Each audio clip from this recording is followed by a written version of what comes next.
О, красавчик.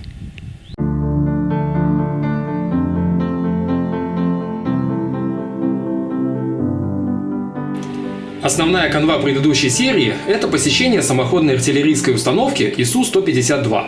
Помимо этого мы заглянули в гости к дебаркадеру и прошлись по гаражам. В этой серии вы узнаете, как и в каких количествах изготавливался бетон для ликвидации аварии, почему в некоторых водоемах можно купаться без вреда для здоровья, и полюбуйтесь шедевральным закатом с самой верхушки Семиходского моста. На этот раз без коммерческой рекламы. Сегодня можно. Те, кто еще не знает, в марте этого 2015 года мы идем в поход к перевалу Дятлова. Очень серьезный поход. 2 недели мы будем наматывать километраж на лыжах и снимать для вас ролики. Организатор похода Денис Доропей. Он собрал классную толковую команду из спецов, которые имеют за плечами большой походный опыт. Смешно звучит, но я там самый новичок.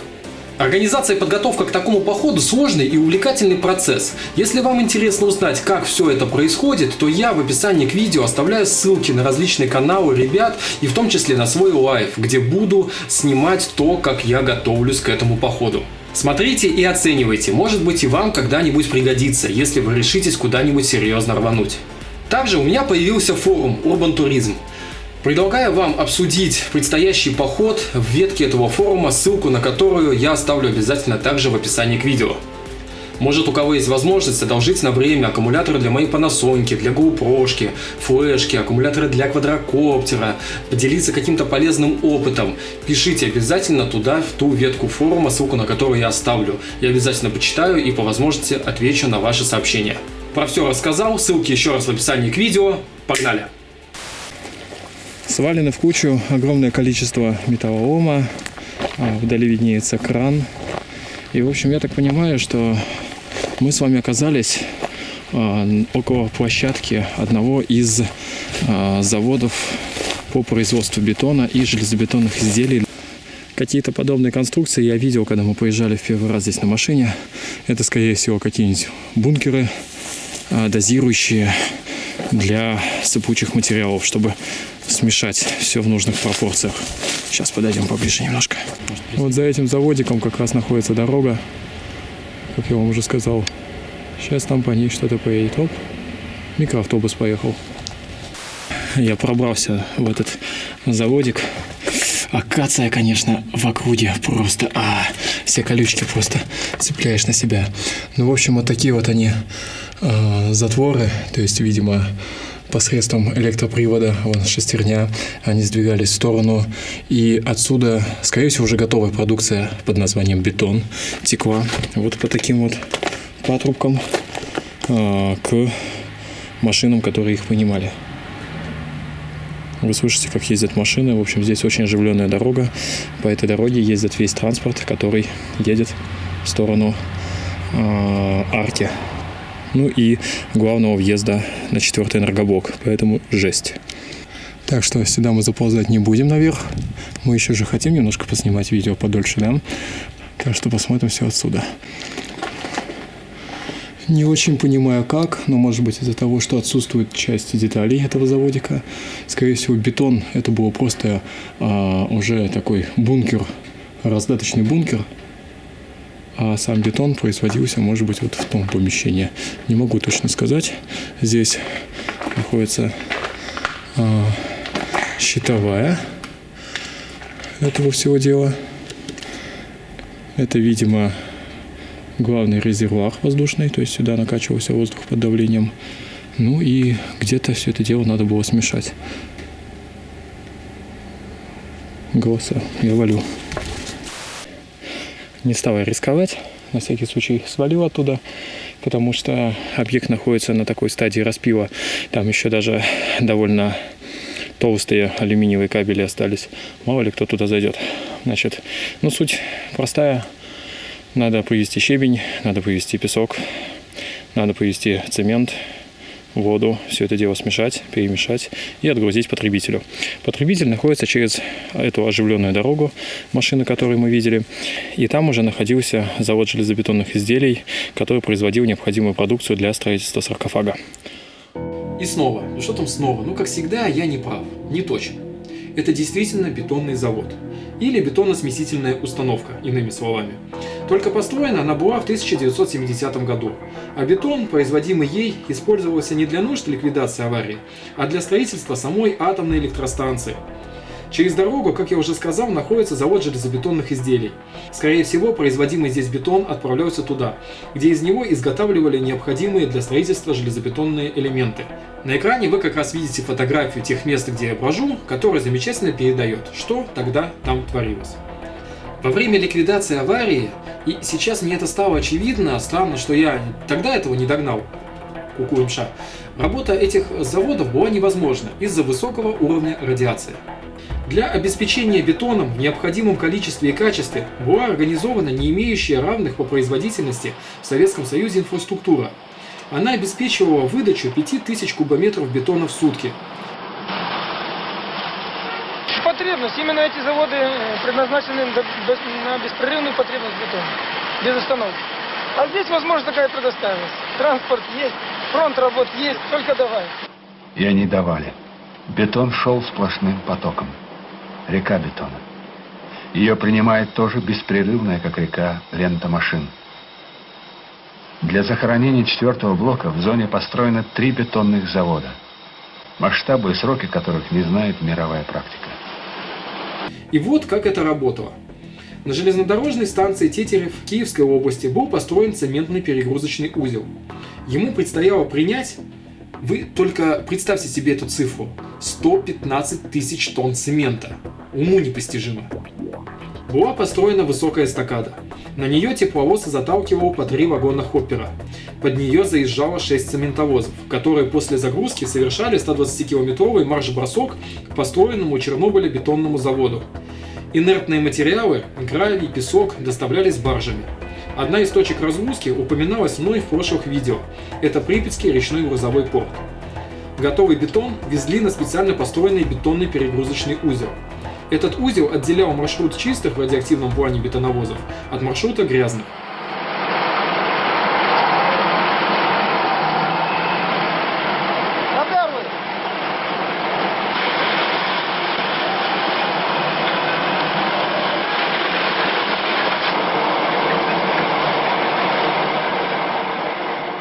Самосвалы выезжает на эстакаду и оттуда сверху сливает бетон в машины миксера. Эти машины обречены. Их челночный маршрут короток. Эстакада, 4-й блок. 4-й блок, эстакада. А потом кладбище.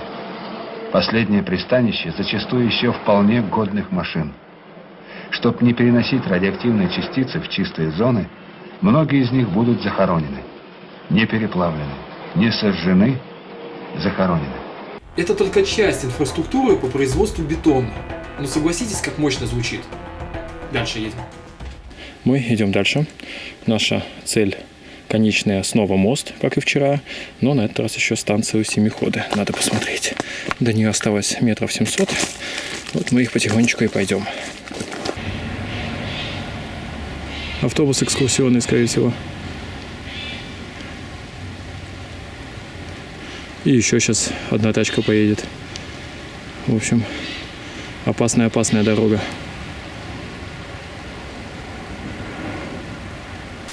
Немножко эксклюзивных кадров строительства арки от МШ. Вот максимальная степень отдаления. Мы находимся по прямой от нее где-то метрах в 550. Виднеется 4-й энергоблок, саркофаг.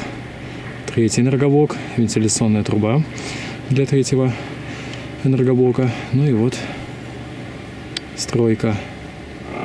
На крыше находятся люди. Ведется строительство. Да, живые люди. Впрочем, сегодня мы их голоса уже слышали. Вот такая вот красота. Такое вот инженерное сооружение. На самом деле обалдеть, какими букашками кажутся люди на фоне крыши этой арки. Просто маленькие-маленькие. Вот кран что-то им привез, и они продолжают свою работу там. А я это все дело снимаю сверху вот такого вот перегрузочного крана, который, видимо, осуществлял разгрузку щебня, песка для нужд того бетонного заводика. А может быть и не для того бетонного заводика. Почему его знает? Тут таких кранов на самом деле море. Небольшое такое видео-селфи. МШ и арка. И мы спускаемся и идем дальше.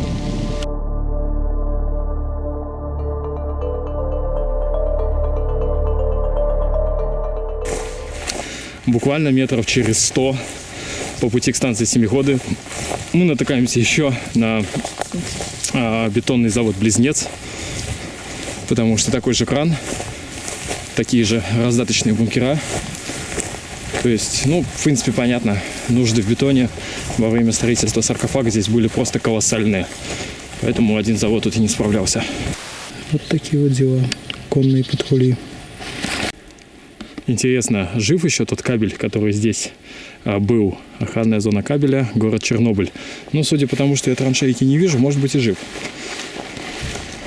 Я хочу вам показать остановочную платформу Семиходы, остановочный пункт, который был раньше. Станцию, которая сейчас используется, сделали немножко позже. А мы тут пока шли и что-то наткнулись на артефактик, как это модно говорить. В общем, пожалуйста, идешь, хоп, и сразу так несколько миллирентген от него. А потом идешь, и вроде уже нормально.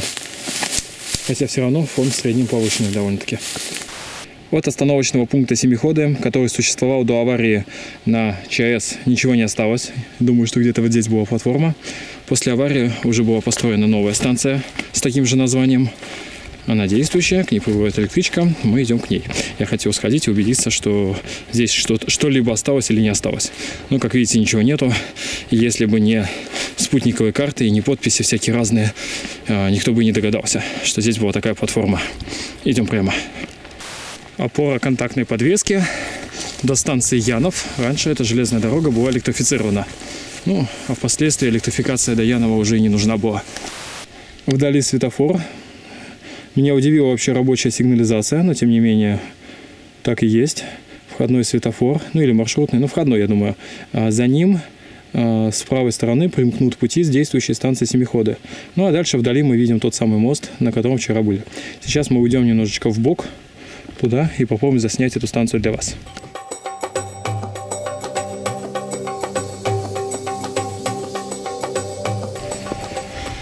Мы услышали гавканье собак.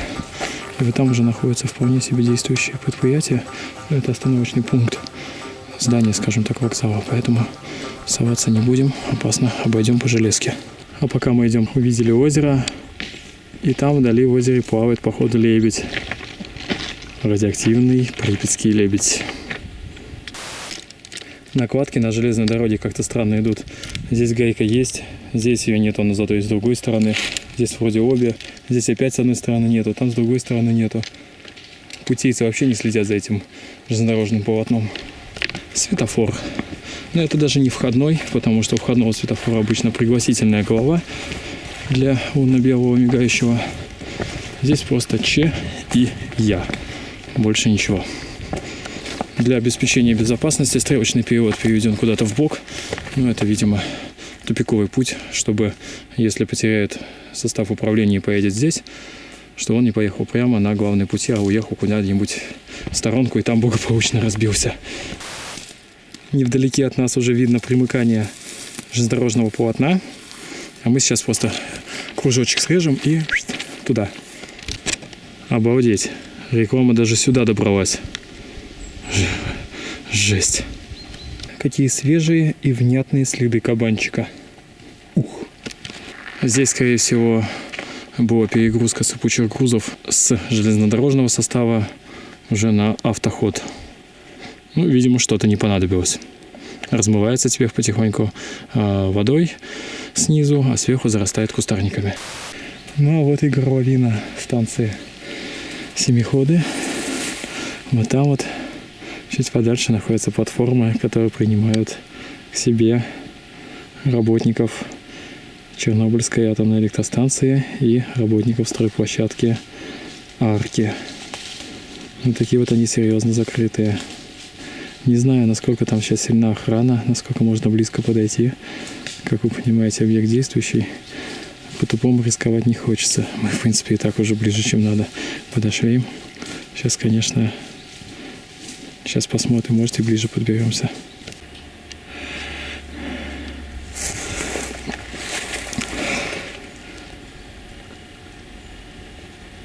Ну вот я подобрался еще ближе.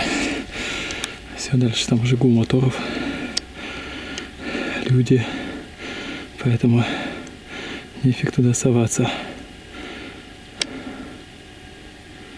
Но как вы видите, по таким вот строениям простой люд сюда не попадет. Только с пропусками. Всех остальных отсеет, да, наверное, еще даже по пути отсеет. Блин, я когда выключил камеру, там раздался какой-то хлопок двери. Ладно. Конечно, хотелось по ней немножко побольше поползать. Вот, но с другой стороны, станция. С нее, видимо, уже служебные автобусы работников забирают по их местам их работы. Ну, а мы сейчас пойдем на стыковку путей Семиходов и ветки Чернигов-Овруч, и потом направимся к мосту. А еще плохо то, что ветер не прям в лицо, меня хорошо видно, а я снимаю против солнца. Там нифига не видно. Блин, неудачненько. Иногда происходят и казусы. Скорее всего, я не до конца нажал кнопку начала записи и проговорил в неснимающую камеру. А при окончании съемки кнопочка была нажата качественно, и вышло все наоборот. Так что будьте внимательны. Кстати, в неотснятом фрагменте я говорил о том, что скоро пойдет поезд. Входной светофор на станцию открыт и показывает 2 желтых. Аккумуляторы пожираются как шальные. Хорошо есть запасной. Вот, чуть подальше отошел. 2 желтых. Я надеюсь, видно на экране.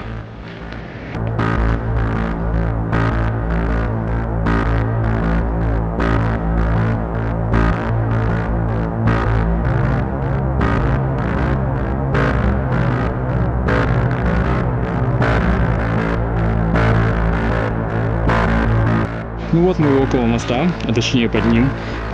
Сейчас попробуем найти где-нибудь выход к берегу, чтобы окунуться. А еще мне нравятся вот эти вот телеграфные опорки. Ну, телеграфных проводов уже не осталось, но тем не менее раньше так они сопровождали каждый мост.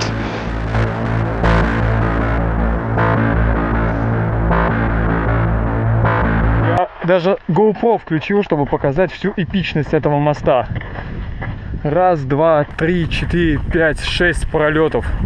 Таких недушных просто. И причем крайние пролеты, они более закругленные, а здесь центральные 4, они более такие трапециевидальные. Ох, ребята, красота. Река Припять. Там какой-то буёк. Я вначале подумал, рыбак там какой-то, это буёк плавает.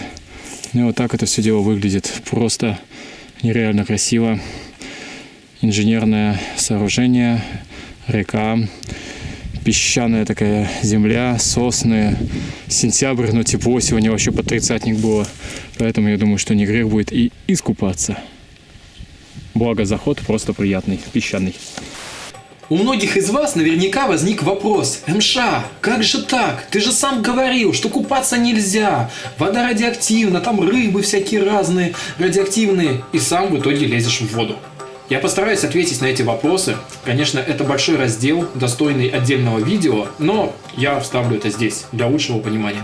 После аварии отдельной головной болью была вероятность смыва радиоактивной грязи в реку после первого же дождя, а потом по весне 1987 года во время паводка. Чтобы этого не допустить, был принят обширнейший комплекс мер как на территории Чернобыльской зоны отчуждения, так и за ее пределами.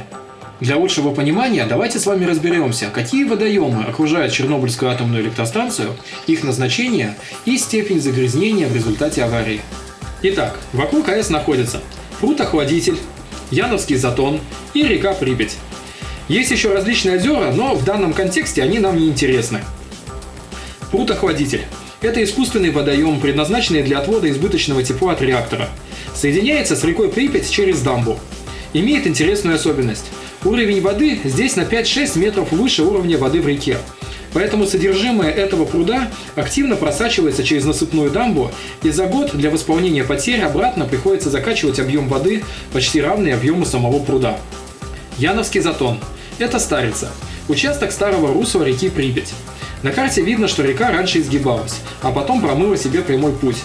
Затон до аварии соединялся с рекой.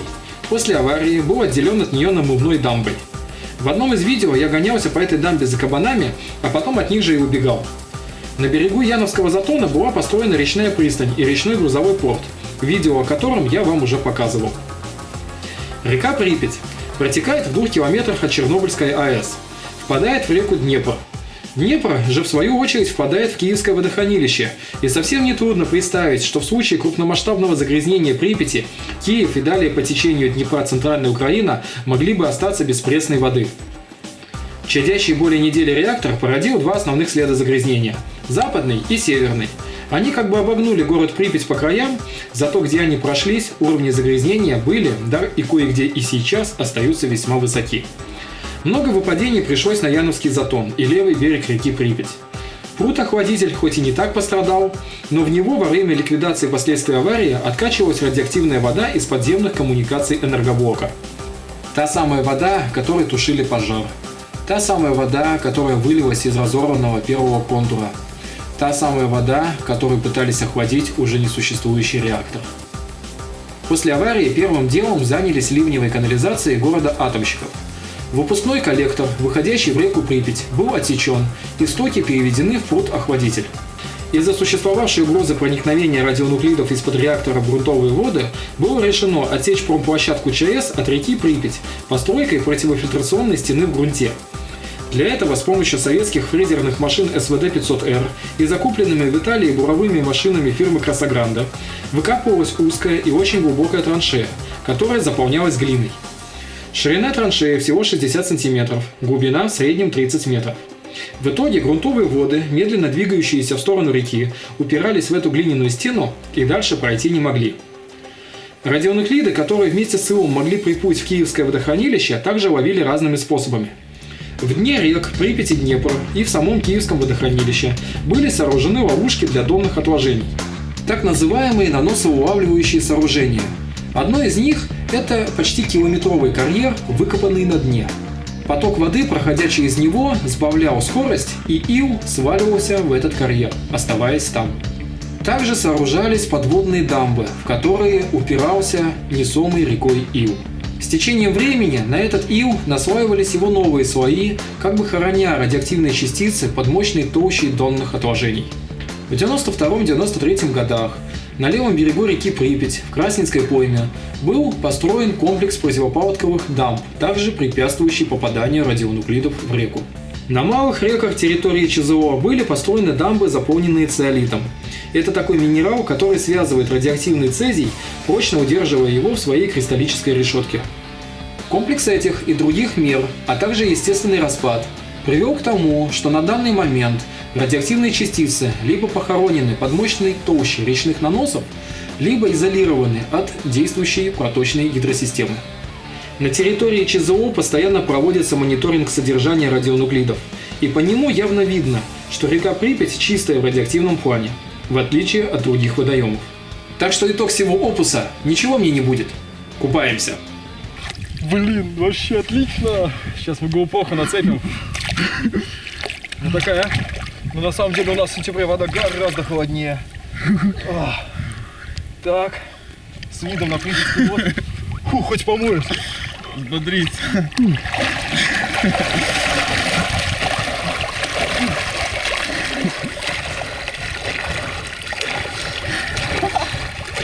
Оно им на Припять переплывет.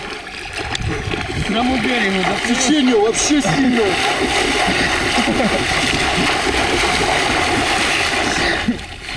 МЖ форсирует Припять. Отлично, просто отлично. Да, круто. Я, конечно, плавать не умею, это хреново.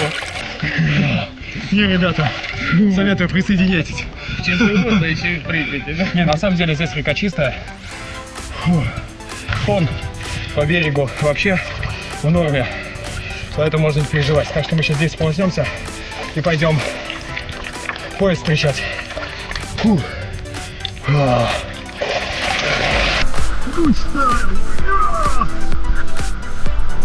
И я все тонет.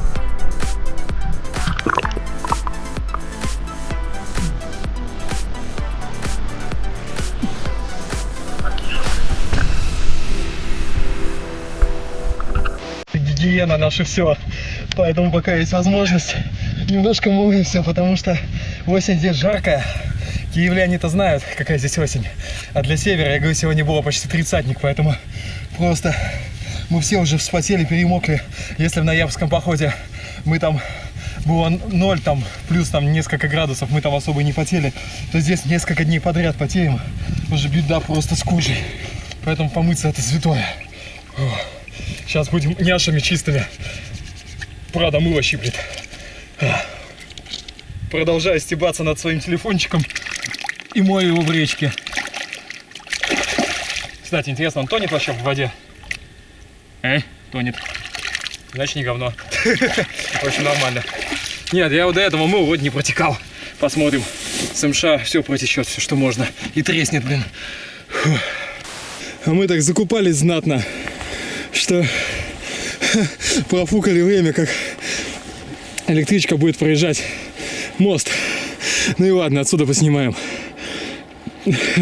Уже побежали в сторону моста, чтобы успеть. Слышим гул.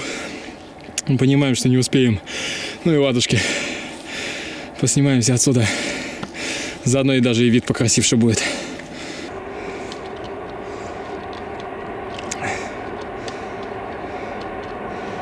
Вот он, электропоезд. Славутич, Семиходы. Вообще красота.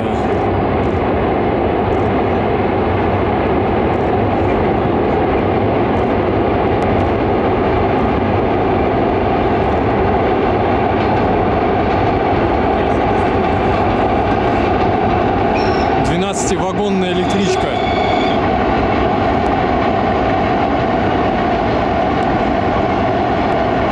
Обалдеть. 12 вагонов, ребята.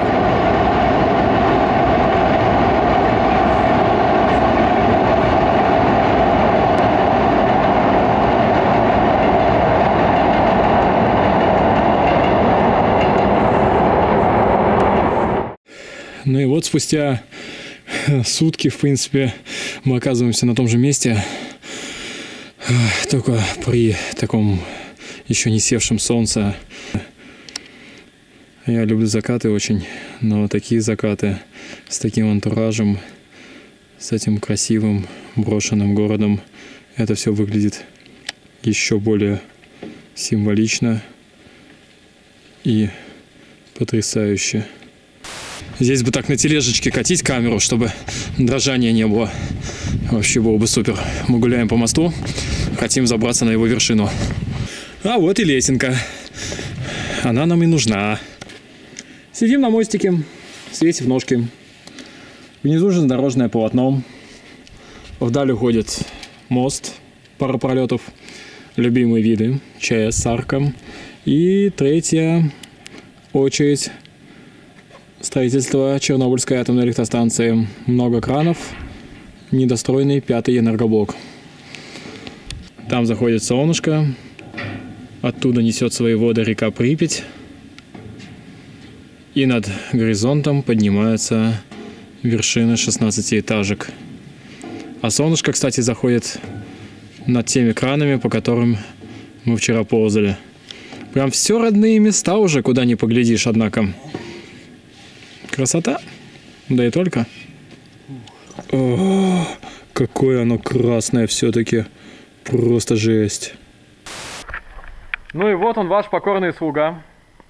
Немножечко издали с GoPro-шки, сидящий над железнодорожным полотном. Блин, высота Припяти, зона, закат, тепло, хоть и осень. И, в общем, просто полный набор, не знаю, удовольствия. Ну, разве что женщины моей не хватает. А так все ок. Ну, такая вот красота. Закат за мной.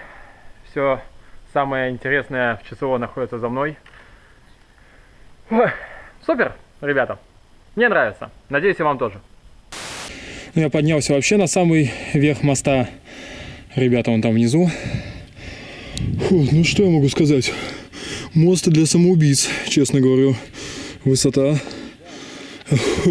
просто умопомрачительная. Даже немножечко не по себе, чуть-чуть. Ну так, в принципе, более-менее терпимо. С другой стороны, падать что туда, что об воду. Нет, наверное, все-таки об воду лучше. Главное не попасть на линию продольного электроснабжения, потому что там 10 киловольт между фазами. Фух, круто. Солнце заходит, спускаются сумерки, а нам снова чесать и чесать. Мы сейчас спустимся с моста и пойдем той дорогой, где вчера были кабаны. Туда. Вообще, я просто еще не очень привык к новой камере и просто тащусь от ее цветопередачи, ребята. Очень мне нравится. Ну и, конечно, виды. На этот раз, на самом деле, камера хоть частично передает то, что здесь творится. А творится здесь нереальная красота. Ладно, спускаемся, а то опять будем возвращаться в потемках.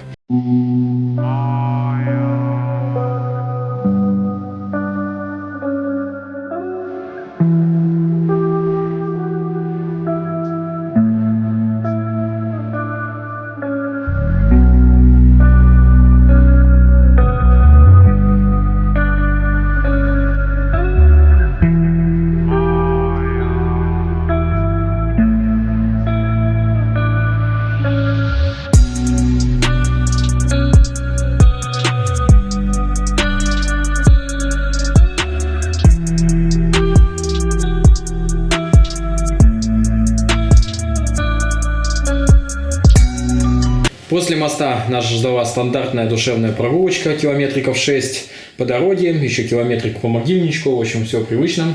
Пришли домой, перекусили, пошел мыть посуду, пропорол гвоздем ногу, аж прям почувствовал, как в кость уперлось. Поэтому, что я могу сказать, в прошлый раз я был в берцах, в этот раз я просто в кроссовках. Вот, так что это, может быть у каждого, так что не надо там налетать со всякими разными претензиями. Главное, что у нас есть небольшая аптечка, там всякие пластыри, всякое по мелочи, обезболивающие в том числе. Вот, поэтому что-то можно прочистить. Ну и влажные салфетки, они всегда пригодятся, чтобы рану прочистить. В общем, на самом деле я уже кровь всю вымазал, мне гвоздем прям туда долбануло. Вот, ну, вон, видите, какая дырка. Вон она туда, тоннель вдаль уходит. Так что так вот. Вот, поэтому главное, чтобы там не осталось никакой бяки. Сейчас буду расковыривать и вынимать все. Но я думаю, что это уже видео не для слабонервных, поэтому лучше не смотреть. А вообще, что я вам хочу сказать? Классно мы сегодня с вами погуляли. Мы посмотрели много чего такого, что вообще не входит в рамки экскурсионных программ. Посмотрели немножко станцию Семиходы, хоть сбоку, конечно, криво, но сами понимаете, подбираться туда уже просто нереально. Там, выйдет дядя охранник и скажет: чувак, ну ты это вообще уже. Вот, может быть, кто-то и подбирался ближе, я рисковать уже здесь не стал. Поползали по мосту, сделали то, чего не сделали вчера. Хотел я, конечно, снять электропоезд с моста, как он проходит, но, может быть, даже и красивее получилось с берега. Выкупались в Припяти, сами помылись, хоть наконец-то чувствуем себя нормальными, как реально заново родились. Поэтому сегодня очень такой активный денечек вышел, прогулочки. ИСУ, самоходную артиллерийскую установку, посмотрели. В общем, пошли на такой более тесный контакт. Наши дальнейшие планы. Мы решили отменить поход все-таки на третью очередь строительства атомной электростанции, потому что, если так абстрагироваться, это третья очередь и Дуга, это два таких довольно серьезных похода, которые нужно начинать с ночи и заканчивать тоже ночью. И 2 раза подряд мы просто вымотаемся в хлам, и еды не хватит, и ничего не хватит. Поэтому сейчас я с вами попрощаюсь, мы ляжем, поспим несколько часиков и по ночи выдвинемся в сторону Дуги. Как я уже говорил, некоторыми умниками на Дуге была вывешена недавно флаг, флаг Советского Союза. И это явилось причиной того, что очень сильно нагнули охрану на Дуге, и поэтому не знаю вообще, что у нас из этого выйдет, насколько удастся поход. Может быть, Дуга станет тем местом, где нас спалят. Вот, может быть, мы ее посетим, но не получится залезть наверх. Ничего не знаю, это все вы узнаете в следующем видео. Может быть, следующее видео будет там секунд 10, я в каталажке. Вот, а может быть, это будет классный отчет судьбы. Так что подписывайтесь на канал, лайкайте, будьте аккуратны, имейте при себе аптечку. Вообще, проводите активно жизнь. С вами был МШ. Пока-пока, до следующего видео.